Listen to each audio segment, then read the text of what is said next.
जब से हम लोग आए थे यहाँ पे, हम और मेरी वाइफ, हम लोग को लगता था कि देखिए, हम तो नेतरहाट में हमने पढ़ाई की। जी। तो फिर मेडिकल कॉलेज में आपको क्या पता, मालूम है कि फीस कुछ भी ऑलमोस्ट कुछ नहीं लगती। तो वो आप वहाँ की जनता आपको पढ़ा रही है बेसिकली। तो लगता था कि कुछ वापस तो देना चाहिए, क्योंकि हम लोग यहाँ आगे कुछ स्वार्थ भी था, लेकिन कुछ ये भी था कि कुछ ऐसा सीखें जो कि सबके काम आए। हमने अपना प्रपोज किया कि हम लोग ऐसा कुछ ग्रुप बनाएं जो कि विल गिव बैक सोसाइटी। और उसका उद्देश्य ये होगा कि हम लोग पैसा पूछेंगे नहीं किसके पास कितना पैसा जो आएगा, लेकिन वो करेंगे, इलाज तो मुफ्त में करेंगे। तो तो उसके लिए फिर वो नाम चूज करना शुरू किया, तो वो प्राण नाम हुआ, जिसका नाम है, एक्रोनिम है प्रवासी एलुमनाई निशुल्क। अच्छा। तो वो तीनों कैरेक्टरिस्टिक इम्पोर्टेंट है हमारे लिए। प्रवासी भी होते हैं, एलुमनाई भी हैं, हम्म। और निशुल्क केयर देते हैं। Namaskar, hello, welcome to Good Vibe Show. On today's episode, we have the honor of interviewing Dr. Dinesh Ranjan, a distinguished medical professional with a remarkable journey. Dr. Ranjan's journey begins with Netarhat School, which is now in Jharkhand, India, where he spent his formative years before pursuing the medical training at RMCH. In 1981, he made the life-changing decision to immigrate to the USA, where he honed his skills in surgery, transplantation, and critical care.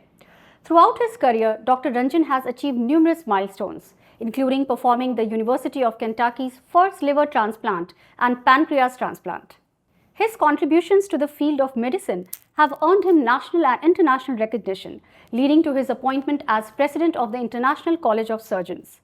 Aside from his medical achievements, Dr. Ranjan is also an accomplished pilot and a talented artist.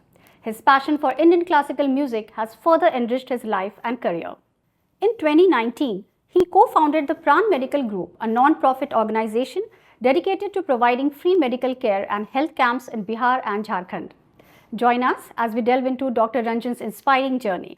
But before we start, don't forget to hit the like and subscribe button and do share the video with your friends and family to spread good vibes. Namaste Dinesh ji. Welcome to Good नमस्ते। Vibes.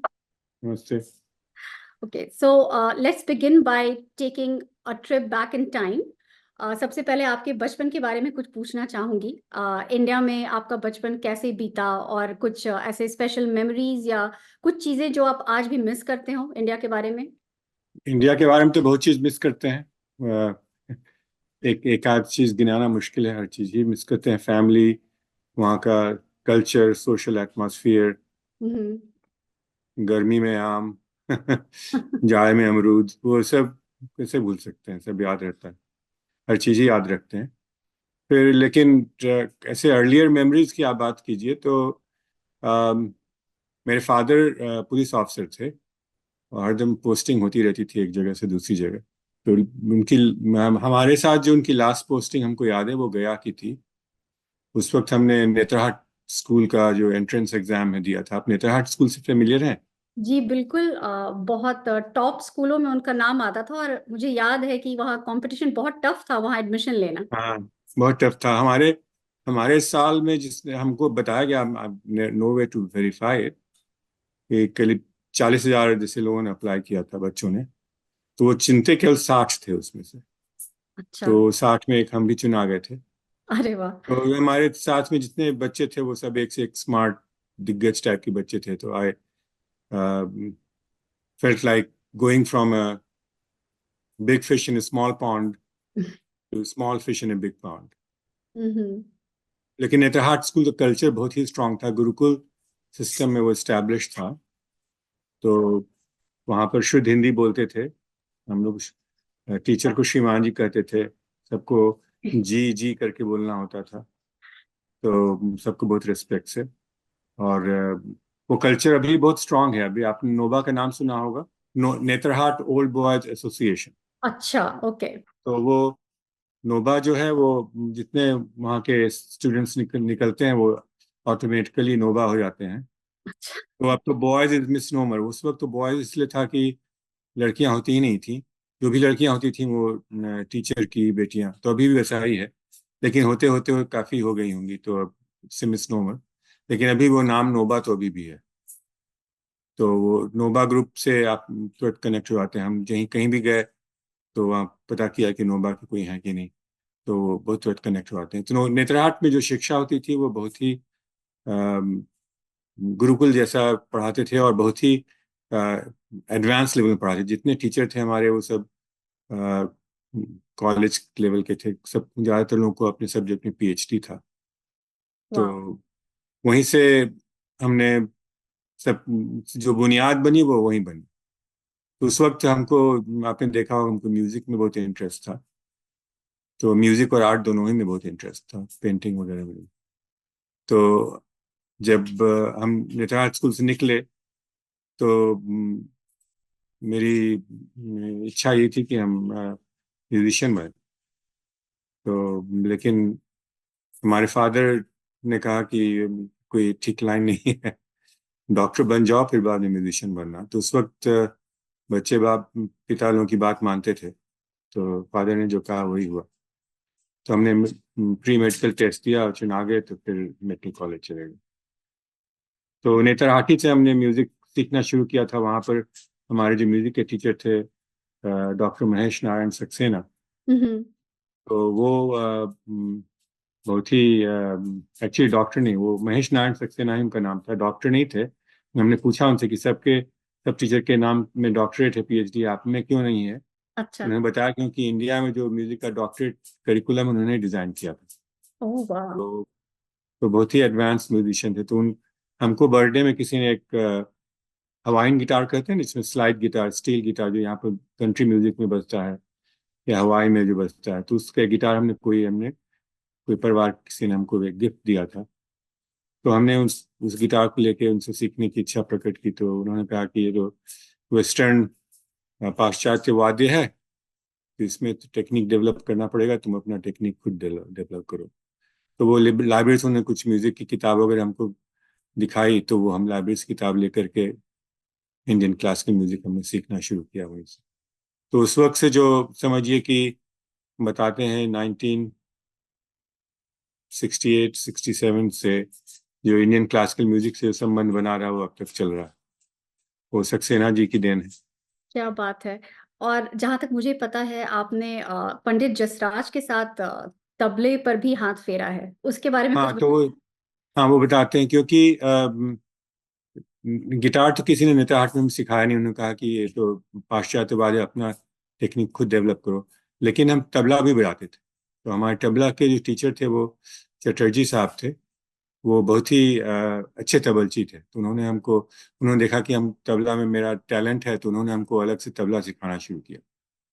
तो वो तबला सीख के हम school के तबलची हो गए। जब भी कोई प्रोग्राम होता था तो हम तबला हम ही बजाते थे। अच्छा। स्कूल में गिटार बजाने को उतना मौका तो नहीं मिलता था। तो तब वो भी बना रहा। आप कभी भी देखिए, कभी म्यूजिक प्रोग्राम में जाइए तो एक तबला बजाने वाले की जो हरदम जरूरत रहती है। तो वो बना रहा। और हम लोग जब रांची मेडिकल कॉलेज में थे, उसी वक्त हमने पंडित जसराज का पहला पहला गाना सुना था। तो बहुत बड़े फैन हो गए थे। अच्छा। तो उनका खाली रिकॉर्ड सुनते थे और कभी ऐसी मुलाकात तो नहीं हुई थी। तो हम अमेरिका में थे, तो उस वक्त देखा कि एक मंदिर खुल रहा है, उसमें वो परफॉर्म करने आ रहे हैं। तो हम लोग गए वहाँ पर, उनका बहुत ही अच्छा प्रोग्राम हुआ। तो हम जाके पीछे उनसे मिले। हमने कहा कि अपनी वाइफ के साथ थे, तो हमने कहा कि मैरिज एनिवर्सरी हमारी नेक्स्ट मंथ, हम चाहेंगे कि आप आइए। तो वो मान गए। उन्होंने कहा कि मेरे मैनेजर से बात कर लीजिए, वो परफॉर्मेंस का जो भी होता है। तो वो आए। तो उन्होंने बहुत अच्छा एक कॉन्सर्ट दिया। हमारे उस वक्त अलबामा में थे हम। बहुत अच्छा एक कॉन्सर्ट दिया। फिर उसके बाद वो तो प्रोफेशनल एंगेजमेंट था उनसे, वो उन्होंने हमने उनको पे करके बुलाया था। तो उसके एक साल बाद उन्होंने हमको कॉल किया। उन्होंने कहा कि हम ऐसे ही आपके यहाँ आएंगे। तो हमारे मैरिज एनिवर्सरी का डेट उनको याद था। तो उस डेट पर वो आ गए। उन्होंने कहा कि चलिए कुछ गाना बजाना करते हैं आपके घर में। तो उन्होंने कहा कि तबला बजाना कहीं से बुलाइए। तो हमने कहा कि तबला तो पंडित जी मैं भी बजाता हूँ। बोले चलिए बहुत अच्छा है। तो फिर उनके साथ हमने तबला बजाया। फिर उसके बाद फिर वो हम केंटकी चले गए थे। तो केंटकी में वो आए, हमारे साथ एक हफ्ता रहे। हम्म। और उस वक्त भी उन्होंने जो भी प्रोग्राम किया उसमें हम उन किसी तरह से ये नहीं सोचिएगा कि हम उनके लेवल का तबला देयर वाज नो वे कि हम स्टेज पे उनके साथ तबला बजा सकते, वो मेरा लेवल ही नहीं था। बजाने का मौका इसलिए मिला कि वो हमारे घर पे थे, तो जी। बजाया। कुछ तो बहुत ही, अच्छा बजाते होंगे आप, शायद तभी उन्होंने आपको मौका दिया। हाँ वो उनका बड़प्पन तो तब स्टेज पे बैठते ही हम उनका पैर छू के पहले बोलते, पंडित जी ध्यान रखिएगा, विलंबित एक ताल नहीं बजेगा हमसे। तो वो बोलते हाँ ठीक है, तो उस तरह से ध्यान रखते थे। तो बहुत बड़े, वो तो बहुत बड़े आदमी थे। जी जी बिल्कुल। और आपने 1975 में रेडियो पे भी कुछ परफॉर्मेंस दिया था, ऑल इंडिया रेडियो हाँ तो वो फिर जब नेत्राहाट से निकले तो फिर गिटार तो मेरे साथ ही चला, तो फिर हम वहाँ पर मेडिकल कॉलेज में हम नेत्राहाट ही कुछ दोस्तों का एक ग्रुप बन गया म्यूजिशियंस का, तो उसको हम लोग झंकार कहते थे उस ग्रुप को। तो उससे हम लोग परफॉर्म करते थे इधर उधर। तो पता चला कि रांची एयर इंडिया रेडियो वाले कुछ परफॉर्मेंस खोज रहे हैं। तो मैं और मेरे एक मित्र हैं विधान चंद्रा, वो बांसुरी बजाते थे, तो हम लोग दोनों गए वहां पर। तो हम लोग ने उस पर राग देश परफॉर्म किया था रेडियो पे। वो वो एक था, वो तो हम लोग के लिए तो बहुत बड़ी बात थी, सब लोग सुन रहे थे। बहुत खूब। वैसे आपके इतने टैलेंट की बात हो रही है, तो आप ट्रेन्ड पायलट भी हैं जहाँ तक मुझे पता है। हाँ और तो हाँ हाँ, उसके बारे में कुछ बताइए। आई थिंक आपके पास एक अपनी खुद की एयरक्राफ्ट भी है। एयरक्राफ्ट थी, हमने कुछ महीने पहले बेची थी। अच्छा। हाँ, अब तक तो थी। तो हमको प्लेन उड़ाने का बहुत पहले से शौक था। फिर हमने शुरू किया था सीखना जब हम मायामी में ट्रांसप्लांट सीख रहे थे उस वक्त, लेकिन उस वक्त पैसा भी नहीं था, समय भी नहीं था। तो प्लेन उड़ाने की सीखने के जो सिलसिला था वो वहीं पर टूट गया। फिर जब हम केंटकी में थे तो मेरा बड़ा बेटा जो है दर्श, उसने ग्रेजुएट करके हाई स्कूल से, वो अपने क्लास में नंबर 1 टॉप स्टूडेंट था। फिर ही गॉट सेलेक्टेड टू प्रिंसटन। तो वो जब प्रिंसटन चला गया तो हमने सोचा कि अब हमको फ्लाई करना सीखना चाहिए, उसको प्रिंसटन जाके विजिट करेंगे। तो वो हमने फिर से सिलसिला जारी किया सीखने का। तो फर्स्ट लेवल होता है प्राइवेट पायलट, जिसमें कि आप जिसको बोलते हैं VFR, जो विजुअल फ्लाइट रूल्स अप्लाइड रहती हैं, उसमें आप फ्लाई कर सकते हैं। आप बादलों में नहीं जा सकते हैं, हम्म। आप दिखना चाहिए, उसे पूरा विजिबिलिटी ठीक होनी चाहिए। तो हमें लगा कि ये तो इससे थोड़ा सीरियस पायलट। तो उन सब ने कहा कि when you have got certification of instrument pilot then you are a serious pilot. वो सबसे डिफिकल्ट सर्टिफिकेशन मानते हैं। तो हमने इसके लिए सीखना शुरू किया। हम इंस्ट्रूमेंट पायलट भी सर्टिफाई हो गए। तो उसके बाद से फिर जिस प्लेन में हमने उड़ाना सीखा था उसी प्लेन को हमने खरीद लिया, और हम केंटकी में थे वहां पर, तो उस प्लेन को खरीद लिया। फिर वो प्लेन रहा हमारे साथ अब तक था, समझिए कुछ महीने पहले उसको। अच्छा। सो दिनेश जी, आपने 1981 में यूएस जाने का डिसीजन लिया, तो व्हाट जी, motivated you to take that decision? हम चाहते थे एडवांस्ड सर्जरी सीखना, हम्म। जो उस वक्त इंडिया में पॉसिबल नहीं था। जी उस वक्त जो भी साथ के लोग थे वो ग्रेजुएट करके फिर वो MS या MD करके वो प्रैक्टिस करने लग जाते थे, लेकिन ऐसा बहुत कम होता था कि किसी को लगे कि हाँ ये बहुत मतलब ऐसी चीज कर रहे हैं जो कि और लोग नहीं कर सकते हैं। वो थोड़ा सीखने का मन था। तो और मेरी सिस्टर थी USA में, तो उन्होंने हमको स्पॉन्सर किया, मेरी और मेरी वाइफ को। जी। तो हम लोग वो 81 में आ गए। फिर यहाँ का स्ट्रगल शुरू शुरू हुआ, क्योंकि यहाँ पर सबने कहा कि सर्जरी तो मिलेगी नहीं, क्योंकि सर्जरी तो अमेरिकन ही उसमें जाते हैं। तुम तो एक फॉरेनर भी हो और वाइट भी नहीं हो, तो इसलिए मिलेगा नहीं। लेकिन किस्मत से हमने अप्लाई किया तो मिल गया, मेरा स्कोर हाई था। तो इसी FMG एग्जाम है उसमें, तो उसके चलते हेल्प हुआ होगा, तो हमें सर्जरी का सर्जरी की रेजिडेंसी मिल गई। वो भी पिरामिडल थी, इसका मतलब कि हर साल कुछ स्टूडेंट्स को छांटते थे। जी। तो हम बचते रह गए, क्योंकि अ, वहाँ के जो लोग थे सीनियर सर्जन थे, वो परफॉर्मेंस को पसंद करते थे। बचते रह गए। हमने वहाँ से चीफ रेजिडेंट होकर ग्रेजुएट किया बॉल्टीमोर से। फिर हमने ट्रांसप्लांट ट्रेनिंग की मायामी और नेब्रास्का में। फिर उसके बाद वो ट्रांसप्लांट प्रैक्टिस करने लगे। तो आपके यूएस के शुरुआती दिनों के बारे में कुछ बताना चाहेंगे? कितना चैलेंजिंग था इंडिया से यूएस में एडजस्ट करना? बहुत चैलेंजिंग था। बहुत अच्छा। चैलेंजिंग कल्चरल कल्चरल शॉक था। हम्म। अ, एक तो अच्छा, ऑन द गुड साइड, हम लोग का जो मेंटल इमेज था अमेरिका का कि वो कंक्रीट जंगल होगा, अच्छा। वो था नहीं है। तो बहुत सुंदर देश है, आप जानती ही हैं। जी। ग्रीन है, चारों तरफ पहाड़ हैं, सब बहुत सुंदर है। जी। हम जहाँ रहते हैं ओरिगन में, वो तो एकदम बहुत ही पहाड़ी जगह, अच्छी सुंदर जगह। तो वो बहुत अच्छा था, लेकिन थोड़ा सा डिस्क्रिमिनेशन था, तो था, वो फेस करना पड़ा। और बहुत स्ट्रगल करना पड़ा शुरू में। अच्छा। मेरी वाइफ ऑलवेज ट्रेडिशनली ड्रेस करती थी, अभी भी करती हैं। हम्म। वो बंगाली हैं, उनका तो वो चूड़ी और जो सफेद का होता है वो सब, जी। सिंदूर वगैरह लगा के वो साड़ी पहन के वो रहती थी। तो ये भी मतलब हम ऐसे भी मतलब नहीं भी वैसे ड्रेस किए तो वी स्टैंड आउट। तो राइट। स्ट्रगल था, लेकिन हर साल कुछ न कुछ हमारे सर्जिकल प्रोग्राम में ऐसे सर्जन थे, सीनियर सर्जन्स थे, जो मेरे पीछे खड़े होते थे, बोलते कि नहीं, यू आर गुड, तुमको नहीं निकलने देंगे। तो ऐसे रह गए। और फिर उसके बाद जब एक बार जब घुस गए ट्रांसप्लांट में और ट्रांसप्लांट प्रैक्टिस शुरू कर दी, तो उसके बाद उतना वैसा कुछ नहीं फील हुआ। फिर तो स्किल और एक्सपर्टीज के हिसाब से वो प्रमोट होते चले गए, और फिर इवेंचुअली टेन्योर्ड फुल प्रोफेसर ही थे यूनिवर्सिटी ऑफ केंटकी में, जहाँ हमने ट्रांसप्लांट प्रोग्राम शुरू किया। क्या बात है! बहुत ही इंस्पायरिंग जर्नी है आपकी। इतना स्ट्रगल के बाद भी आपने फिर मेडिसिन के फील्ड में इतना कुछ अचीव किया। आपने कर्क्यूमिन पे रिसर्च किया है और liver transplant, first liver transplant perform किया। कैसा लगता है आज जब आप सोचते हैं उन उपलब्धियों के बारे में? किस उपलब्धि? First liver transplant in university of Kentucky. अच्छा। तो first pancreas transplant in university of Kentucky, हमने वहाँ का प्रोग्राम शुरू किया था। और वो तो बड़ी अचीवमेंट फील होती थी। मतलब ऑपरेशन बहुत डिफिकल्ट है, जब करते रहते हैं।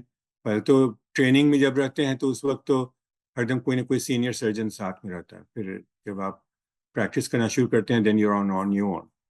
तो वो उस वक्त का जो एक मुश्किल ऑपरेशन करने का जो कि अंदर से जो झिझक होती है या जो डर रहता है, वो रहता है।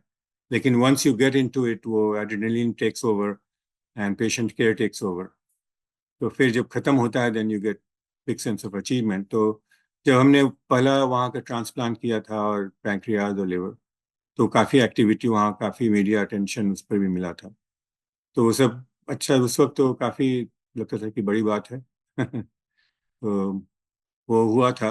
और इसका अचीवमेंट फील होता ही है। और फिर जनरल सर्जरी भी हम करते थे साथ साथ, थोड़ी बहुत जो पेशेंट की जरूरत पड़ती थी। अच्छा। और ट्रांसप्लांट में actually critical care, intensive care की जरूरत पड़ी। सब मोस्टली ज़्यादातर ट्रांसप्लांट, लिवर ट्रांसप्लांट तो ऑल पेशेंट जो होते हैं वो आईसीयू जाते हैं।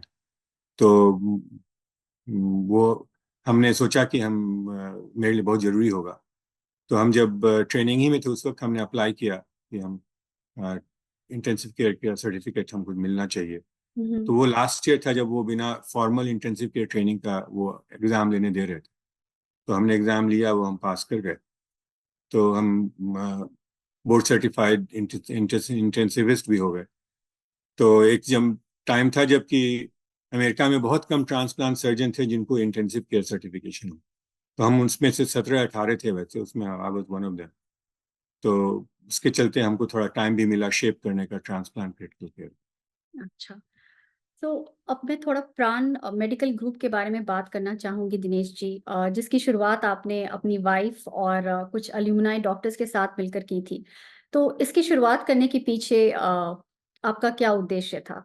हम लोग जब से हम लोग आए थे यहाँ पे, हम और मेरी वाइफ, हम लोग को लगता था कि देखिए, हम तो नेत्रहाट में हमने पढ़ाई की। जी। तो फिर मेडिकल कॉलेज में आपको क्या पता, मालूम है कि फीस कुछ भी ऑलमोस्ट कुछ नहीं लगती। तो वो आप वहाँ की जनता आपको पढ़ा रही है बेसिकली। हुँ। तो लगता था कि कुछ वापस तो देना चाहिए, क्योंकि हम लोग यहाँ आगे कुछ स्वार्थ भी था, लेकिन कुछ ये भी था कि कुछ ऐसा सीखें जो कि सबके काम आए।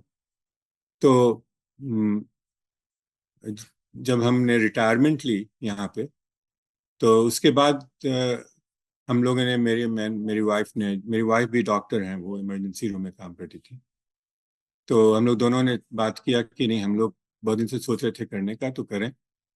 तो हम लोग उस वक्त इंडिया गए हुए थे रिटायर करने के तुरंत बाद। तो डॉक्टर अविनाश गुप्ता, उनकी वाइफ गीता गुप्ता, वो हमसे 1 साल सीनियर थे वो लोग। तो वो लोग भी रांची के हैं, तो उनसे थोड़ी हम लोग की काफ़ी क्लोजनेस थी। तो उनके यहाँ हम लोगों ने एक ग्रुप को बुलाया। हमने अपना प्रपोज किया कि हम लोग ऐसा कुछ ग्रुप बनाएं जो कि विल गिव बैक सोसाइटी। और उसका उद्देश्य ये होगा कि हम लोग पैसा पूछेंगे नहीं किसके पास कितना पैसा जो आएगा, लेकिन वो करेंगे, इलाज तो मुफ्त में करेंगे। तो तो उसके लिए फिर वो नाम चूज करना शुरू किया। तो वो प्राण नाम हुआ, जिसका नाम है, एक्रोनिम है प्रवासी एलुमनाई निशुल्क। अच्छा। तो वो तीनों कैरेक्टरिस्टिक इम्पॉर्टेंट है हमारे लिए। प्रवासी भी होते हैं, एलुमनाई भी हैं, और निशुल्क केयर देते हैं। तो प्रवासी इसलिए कि वहाँ पर, जैसे आप जानती हैं, इंडिया में थोड़ा मेडिकल स्टैब्लिशमेंट कमर्शियल थोड़ा हो गया है। बहुत लोगों को भरोसा नहीं होता है कि किसी डॉक्टर के पास जाओ तो वो हॉस्पिटल में भर्ती करके महंगा ट्रीटमेंट कराने लगेंगे, महंगी दवा देने लगेंगे।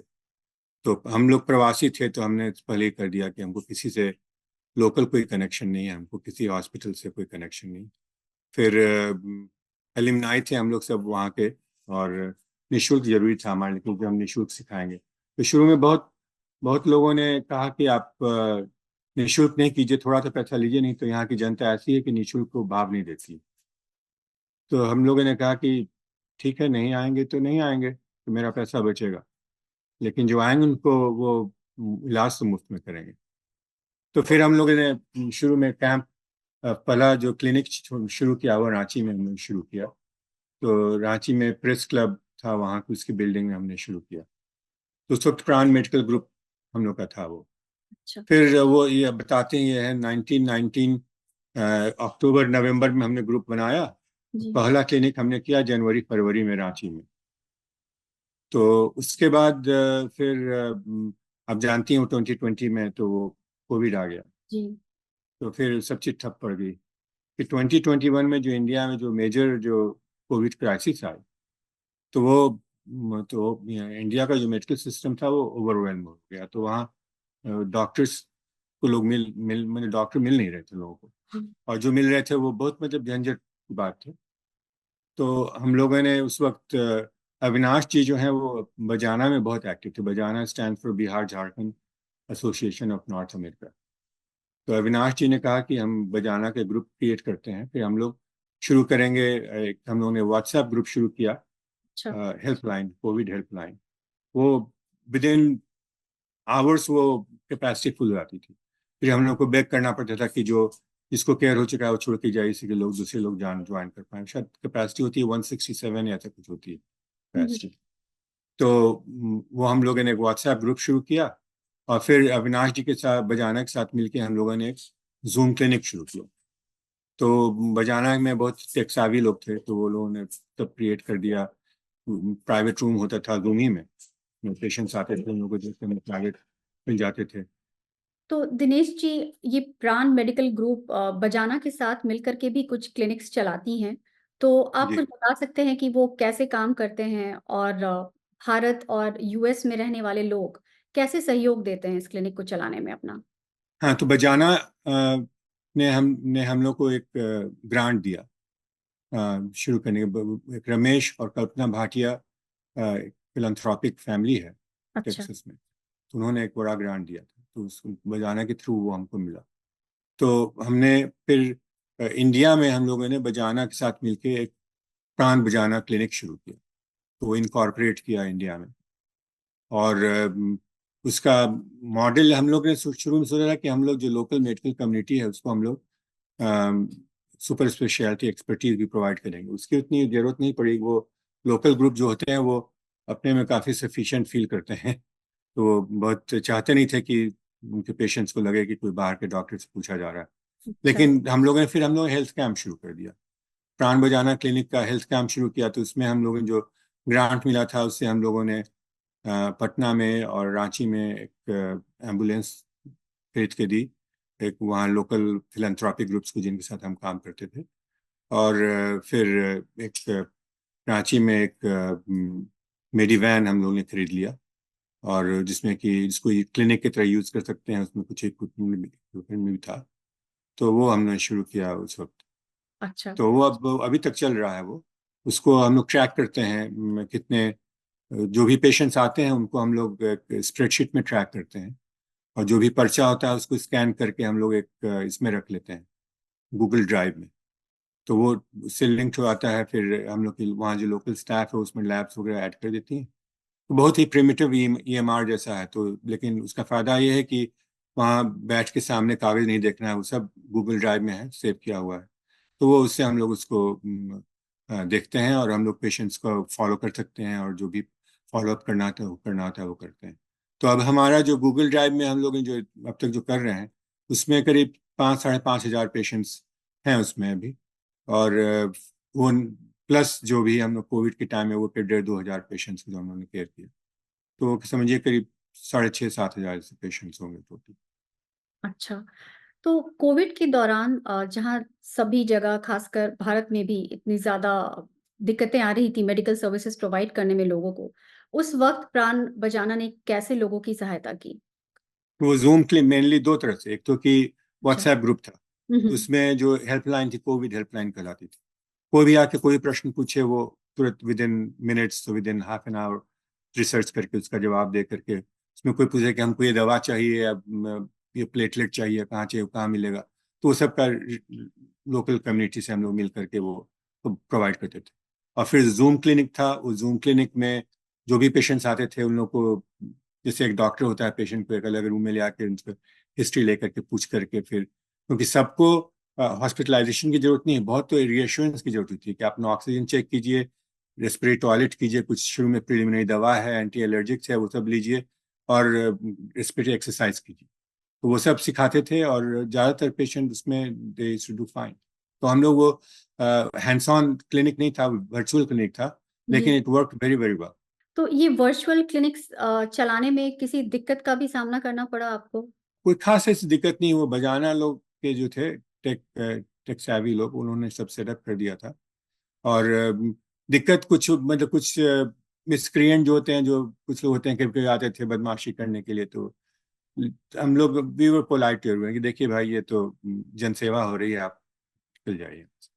तो वो सब लेकिन ऐसे कोई खास मुश्किल नहीं हुई। लोग जितने पेशेंट्स आते थे सबको, हमारे ग्रुप में हम लोग थे, मैं, मेरी वाइफ रत्ना, और अविनाश जी, उनकी वाइफ गीता, ये चार थे। फिर लोकल न्यू जर्सी में कुछ यंग डॉक्टर थे, वो ज्वाइन कर गए।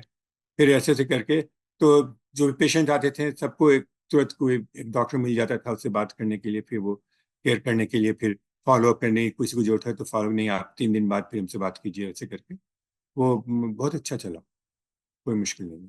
अच्छा, तो और आपको उस वक्त एक बात यह है कि वो टेली हेल्थ उस वक्त तक शुरू नहीं हुआ था। अब क्या तो याद ना हो, लेकिन टेली हेल्थ कोविड के पहले था ही नहीं, अमेरिका में नहीं था। तो हम अच्छा, लोग जब प्राण क्लिनिक जो शुरू किया था हमने रांची में, तो लोगों ने कहा कि आप तो अमेरिका वापस चले जाएं तो क्लिनिक चलेगा कैसे। तो हमने कहा कि हम टेली हेल्थ के थ्रू चलाएंगे। तो उन्होंने कहा कि ये क्या होता है और देखिए कोविड आया तो फिर सब टेली हेल्थ करने लगे। फिर टेली हेल्थ तो बजवर्ड हो गया, लेकिन we were one of the first groups to use tele health. क्या बात है! आप प्राण मेडिकल ग्रुप और बजाना के साथ मिलकर जो आप ये क्लिनिक्स चला रहे हैं या हेल्थ केयर के लिए वो लोगों के लिए जो कर रहे हैं, वो बहुत ही सराहनीय है और इट्स अ ग्रेट कॉज़ जिस पे मुझे लगता है कि इसमें बहुत लोग सहयोग देना चाहेंगे दिनेश जी। अगर हमारे कोई व्यूअर्स जो इंडिया या यूएस में बैठे हैं और ये सुन रहे हैं और अगर ये आपके इस प्रयास से जुड़ना चाहें, तो वो कैसे जुड़ सकते हैं? अगर कोई डोनेशन करना मैसेज हमें कर दीजिए मेरे ईमेल में, dinesh.ranjan@pran medical group, उस पर मैसेज कर दीजिए, then will take from there. Okay, कैसे हैं कुछ लोग, जैसे डॉक्टर गुप्ता हैं वहाँ पे, वो न्यू जर्सी में है, अच्छा, डॉक्टर अविनाश और गीता। तो वो उनके यंग डॉक्टर्स उनके यहाँ आते हैं just to get guidance, then they like what we do. और वो 2-3 हैं जो कि हमसे अटैच हो गए, वो अभी भी काम कर रहे हैं, यहाँ रेजिडेंसी कर रहे हैं, छुट्टी में जाके वहाँ क्लिनिक कैंप करते हैं, बहुत अच्छा। बहुत खूब। और आपसे थोड़ा और जानना चाहूँगी Dinesh ji, as a health care professional आपको इंडिया के रूरल एरियाज के हेल्थ केयर और टियर 1 सिटीज के हेल्थ केयर में क्या फर्क नजर आता है? इंडिया में प्रिवेंटिव केयर तो अवेल है ही नहीं। अच्छा। वो रूरल की तो बात छोड़िए, अर्बन में भी, मतलब शुरू में जो हम लोग ने जब शुरू करना शुरू किया तो उन्होंने कहा, लोग कहने लगे कि नहीं, आपको क्या जरूरत है यहाँ करने की, ये तो सरकार प्रोवाइड करती है, आरोग्य कार्ड है सबके पास। तो हमने कहा कि अच्छा, वो सीनियर डॉक्टर थे, तो हमने, ऐसा है, आप अपना A1C हमको बताया, आपका हीमोग्लोबिन A1C आपका क्या है बताइए, बताया आपको? तो उनको नहीं मालूम था। तो हमने कहा कि देखिए, आप तो सीनियर डॉक्टर हैं यहाँ पे, आपको अपना हीमोग्लोबिन A1C जो डायबिटीज का एक होता है मार्कर, वो आपको आपको नहीं मालूम है, तो आपसे गाँव वालों को क्या हो रहा है? तो वो समझ गए। तो हमने कहा कि देखिए, यही बात है, प्रिवेंटिव केयर गांव में नहीं है। तो हमने जो प्राण का जो जो मॉडल है वो है प्रिवेंशन। 4 डिजीज पर हम लोग कंसंट्रेट करते हैं: heart disease, diabetes, hypertension and kidney disease. तो उसके लिए हम लोग पॉइंट ऑफ केयर टेस्टिंग होती है, जो यहाँ पे बजवर्ड है, point of care meaning on the site testing हो जाती है। तो यूरिन टेस्ट करते हैं, ब्लड प्रेशर चेक करते हैं, फिंगर स्टिक चेक करते हैं, और जरूरत पड़ने से ECG करते हैं। और जिसको जरूरत होती है उसके बाद एडवांस टेस्टिंग के लिए हम एक साथ में एक फ्लेबॉटमिस्ट रखते हैं। तो फ्लेबॉटमिस्ट जो है वो उससे ब्लड निकाल निकाल करके वो लैब चलाता है, तो कुछ और एडवांस टेस्टिंग जरूरत हुई तो करते हैं। तो वो हमारा मॉडल है। तो वो प्रिवेंटिव केयर जो है वो वहाँ एग्जिस्टेंट ही नहीं है। फिर बहुत लोगों का एनीमिया होता है, जैसे कि अ, झारखंड में एनीमिया और हाइपरटेंशन ज़्यादा कॉमन, अच्छा। जबकि बिहार में गंगा पार डायबिटीज ज़्यादा कॉमन, बहुत कॉमन। तो वो अक्सर ही जब कैंप करते थे तो लोगों को मालूम नहीं है उनका शुगर है, जब चेक किया शुगर निकला 250 निकल गया। तो उनको पहली बार पता चला कि उनको डायबिटीज। तो उनको बैठा के समझा करके कि देखिए, बहुत बड़ी बात नहीं है, तो एक दवा एक या दवा 2 दिन में 2 बार लीजिए, जो भी कीजिए, खाने में ध्यान रखिए, एवरीथिंग विल बी फाइन। तो वो बहुत लोगों को ऐसा हुआ कि उन्हें मालूम नहीं था कि उनको हाई हाई ब्लड प्रेशर है या डायबिटीज है या किडनी प्रॉब्लम हो रहा है। तो वो पहले ही पकड़ा जाता था और वो प्रिवेंटिव केयर होता था। अच्छा, ये तो मेरे लिए भी एक नई जानकारी थी, जो भी आपने कहा कि झारखंड में अनीमिया की ज़्यादा प्रॉब्लम होती है और गंगा पार बिहार में लोगों को डायबिटीज़ की ज़्यादा दिक्कत होती है। ऐसा क्यों है? मतलब कुछ कुछ खास वजह है अ, झारखंड में कुछ अनीमिया? डाइट होगा, डाइट का हो सकता है, लेकिन जेनेटिक भी होगा। अच्छा। तो टाइप 2 डायबिटीज है वो, कभी जीन से ज़्यादा वो ट्रांसमिट होती है। तो अक्सर ही टाइप 2 डायबिटिक जो होते हैं उनके परिवार में पूछिए तो उन लोगों को भी टाइप 2 डायबिटीज होती है। तो वो हो सकता है वो हेरिडिटरी होता होगा। और हाइपरटेंशन भी हो सकता है, ज़्यादा नमक खाते हो इधर झारखंड में, या हो सकता है वो भी हेरिडिटरी हो, लेकिन था ऐसा, वो हम लोगों ने नोटिस किया था। एनीमिया तो डाइट से, वो तो क्योंकि वो खाने में, मतलब वहाँ के खाना, मतलब फसल जो है वो अच्छी है, लेकिन उसको यूज करना नहीं जानते। तो वो लोकल जो हमारे फिलेंथ्रोपिक ग्रुप था वहाँ पर, हम लोग आशा आश्रम करके उसके साथ मिलकर काम करते थे। तो उसमें डाइटिशियन जो थी उसके साथ बात करके उन लोग सिखाना कि क्या लोकल खाने को कैसे खाएं जिससे कि वो इनफ आयरन मिल जाए कि अनीमिया ना हो। अच्छा। थोड़ा प्राण बचाना की विज़न के बारे में बताना चाहेंगे दिनेश जी? ख़ास करके बिहार और झारखंड के लोगों के लिए क्या करना चाहता है प्राण बचाना? हमारा, हम लोग चाहेंगे करना ये कि जब इस स्टेज से थोड़ा सा आगे बढ़ें, तो अभी हम लोग इन पेशेंट केयर नहीं प्रोवाइड कर रहे हैं। तो वो एक जरूर हम लोग चाहेंगे। वहाँ पर बिहार और झारखंड में हॉस्पिटल्स की कमी तो नहीं लगती है। रांची में अगर आप ड्राइव कीजिए तो हर नुक्कड़ पे एक हॉस्पिटल दिख जाता है। तो हॉस्पिटल की कमी नहीं है। तो कोई ऐसी जगह देख करके जहाँ हम लोग वहाँ के local resources, nursing staff, hospital का मान लीजिए 6-7 बेड हम लोगों ने ले लिया, और जिन पेशेंट को एडमिशन की जरूरत हुई वो उनको एडमिशन करा दिया। वो नर्सिंग स्टाफ हमसे फ़ोन से डायरेक्शन लेकर के उनको केयर प्रोवाइड कर रहे हैं लोग। तो वैसा हम लोग चाहते हैं करना। वो हमारा अभी नेक्स्ट कॉन्सेप्ट है, वो जो कि नेक्स्ट लेवल में जाए, उसको हम लोग कहते हैं hospital with in the hospital. तो वो वो चाहते हैं करना। और इमरजेंसी केयर के लिए हम लोग गियर्ड नहीं, हम लोग पहले ही कह देते हैं कि देखिए, अगर आपको चेस्ट पेन हो रहा है या दम फूल रहा है तो हम केयर नहीं प्रोवाइड कर सकेंगे। तो वो भी थोड़ा चाहते हैं कि कुछ ऐसा हो कि कम से come on the spot health care provide कर सकें, तो वो भी चाहते हैं थोड़ा करना। तो वो हमारा जो मेडिकल वैन है उससे पॉसिबल होना चाहिए। अच्छा, तो दिनेश जी अंत में कुछ कहना चाहेंगे आज के यंग डॉक्टर्स को, कुछ मैसेज देना चाहेंगे उन्हें? मैसेज यही है कि एक तो कि एक पर्सनल एम्बिशन होता है कि आगे से आगे बढ़ना है, सब लोग उस रास्ते पे जा रहे हैं, हम भी गए। तो जी, किसी को ये तो हम नहीं कहेंगे कि आप अपना पर्सनल एम्बिशन छोड़ दीजिए। वो पर्सनल एम्बिशन है, वो आपके अपने फुलफिलमेंट के लिए है, आपके परिवार के लिए है, तो वो रखिए। लेकिन जो जन सेवा जो है, जो हम अभी कर रहे हैं, वो उससे जो आपको फुलफिलमेंट मिलेगा वो आपको अपने इससे शायद ना मिले। अब मेरा एग्जांपल जैसे लीजिए, हमने बड़ी से बड़ी सर्जरी की है और ट्रांसप्लांट वगैरह किया है, नया ट्रांसप्लांट प्रोग्राम स्टैब्लिश किया था। लेकिन जो प्राण का जो कॉन्सेप्ट है, जो हमने जो फ्री क्लिनिक्स जो शुरू किए, तो वो जो उससे जो हम लोग को ये मिलता है, फुलफिलमेंट मिलता है, जो फीडबैक मिलता है, वो अनपैरेलल्ड है। तो वो एक सोशल वर्क जैसा, जन सेवा जैसा है, इसमें लगे रहना चाहिए। उसमें सीखने को भी मिलता है। पेशेंट सबसे अच्छी सीख जो लेसन होती है वो पेशेंट के बेड साइड में होती है। तो जब आप से हम लोग क्लिनिक में जाते थे, तो अ, शुरू में 40-50 लोग हैं, दोपहर होते होते 150-200 पेशेंट्स आते थे, लार्ज वॉल्यूम ऑफ पेशेंट्स आते थे। तो उस तरह का वो स्किल कि वो इतने सारे पेशेंट्स को एक साथ हैंडल कर पाना, और उसमें भी कुछ मिस ना हो जाए, तो वो करना वो जरूरी चीज़ है। तो इस तरह के काम में लगे रहना चाहिए। ये बहुत अच्छा संदेश था आपका। उम्मीद है कि ज़्यादा से ज़्यादा डॉक्टर आपके जैसे सोच रखें और जन सेवा का कार्य करते रहें। और बहुत अच्छा लगा आपसे बात कर दिनेश जी, बहुत कुछ सीखने को मिला, काफ़ी नई जानकारी मिली।